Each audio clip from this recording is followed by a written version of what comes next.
ഉയർപ്പിൻ്റെ സന്ദേശം ആദ്യം കിട്ടിയവളല്ലേ മഗ്ദലന മറിയം. അതിനകത്ത് മറ്റൊരു ചിന്തയുള്ളതെന്ന് അറിയാമോ?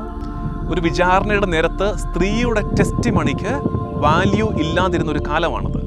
ആ കാലത്ത് കർത്താവ് തീരുമാനിച്ചു, എൻ്റെ ഉയർപ്പ് ആദ്യം അറിയേണ്ടത് ആരാണ്? മഗ്ദലന മറിയം, ഒരു സ്ത്രീയാണ്. ഈശോയുടെ ഉയർപ്പ് ഒരു തട്ടിപ്പല്ലെന്ന് എഴുതി ചേർക്കപ്പെട്ടതല്ല എന്നുള്ളതിൻ്റെ ഏറ്റവും നല്ല ഉദാഹരണമാണത്. അത് മാനിപ്പുലേറ്റഡ് ആണെങ്കിൽ, അത് ആരെങ്കിലും സൃഷ്ടിച്ച ഒരു ഉയർപ്പിൻ്റെ വിവരണമാണെങ്കിൽ നിശ്ചയമായും അതൊരു ആണിൻ്റെ വായിലെ വെച്ച് കൊടുക്കുകയുള്ളായിരുന്നു. മഗ്ദലന മറിയത്തിനാണ് ഈശോ ഉയർത്തെഴുന്നേറ്റിട്ട് ആദ്യം പ്രത്യക്ഷപ്പെട്ടത് എന്ന കാര്യം തന്നെ ഈശോയുടെ ഉയർപ്പിൻ്റെ ഒറിജിനാലിറ്റിയെ, അതിൻ്റെ നേരിനെ വെളിപ്പെടുത്തുന്നുണ്ട് എന്ന് ഓർക്കുക. ഒപ്പം തന്നെ ഈശോയുടെ ഈ സ്ത്രീപക്ഷ ചിന്ത, ഈശോയുടെ ആ കരുതൽ, കുരിശിൻ്റെ ചുവട്ടിൽ സ്ത്രീകളുണ്ടായിരുന്നു.